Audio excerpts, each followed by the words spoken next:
Welcome to the first part of this video series where I will be attempting to fix the prequels episode by episode, starting with the Phantom Menace. Let's get stuck into this. The title crawl will give us a bit of context telling us that Chancellor Bail Organa has sent Qui-Gon and Obi-Wan to the Trade Federation negotiations who are blockading Naboo. Our actual film will then start with Maul's ship approaching a swamp planet, and when it lands we see a Jedi meditating, while Maul is sneaking around the trees as an unrevealed hooded figure at this point. Suddenly, Maul will jump from a high tree and kill the Jedi, revealing his double lightsaber. This already presents Maul as a menace, and not just like this character who died really early on in the series. While the Jedi are waiting for the negotiations, Obi-Wan reminisces about the days of the Old Republic when the Jedi were brave warriors. Meanwhile, Qui-Gon is saying they should just be happy that the Sith aren't around anymore.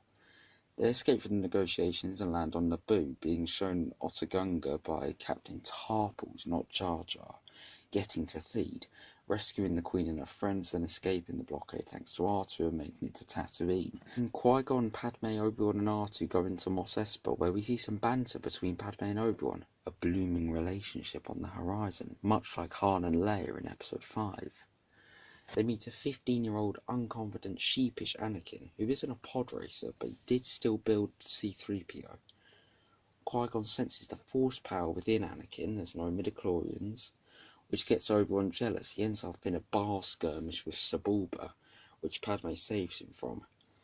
Then, Otto's pod racer will get injured.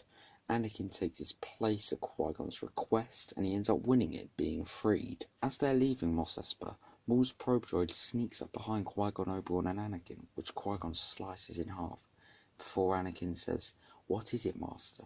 getting Obi-Wan even angrier. When they get near the ship, they get ambushed by Maul, showing Obi-Wan happy about getting some dueling action, but after a mishap, Qui-Gon saves him and Obi-Wan appears foolish, and they both narrowly escape.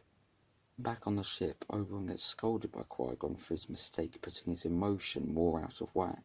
We then return to Coruscant, where Qui-Gon is talking about Anakin to the Council, where Yoda isn't, he's just mentioned.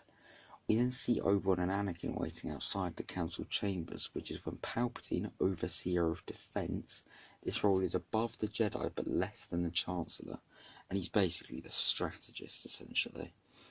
Palpatine expresses a lot of interest in Obi-Wan, thinking he senses a lot of power in these two Jedi, but he doesn't know it's Anakin he's sensing the power in. Qui-Gon then leaves Anakin in the Jedi Temple under Palpatine's control, while the others go to Naboo making plans with the Gungans, so we end up with Qui-Gon, Obi-Wan, Padme, the Naboo troops and the Gungans all going to the palace.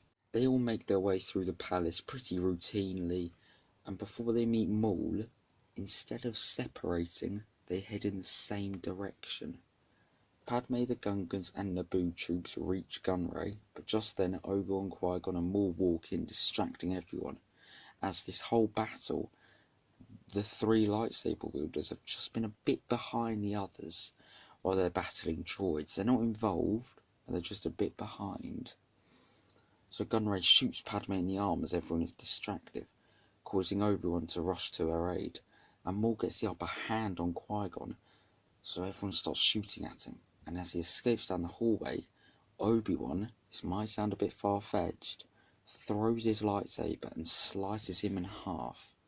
But just then loads of battle droids come to help Maul and get him on their ship, as Maul's shouting, "This isn't over, Kenobi," as he's being carried away by medic droids. So Obi-Wan goes back to Qui-Gon where he tells him to train Anakin.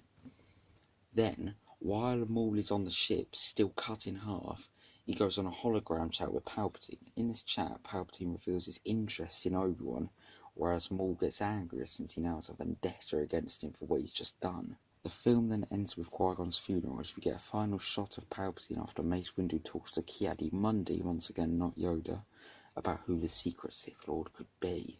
If you like this video, comment Martin out, and if you don't, then you can push me down a flight of stairs if you want. And any questions you have about my changes, just leave them in the comments, and if I want, I'll answer.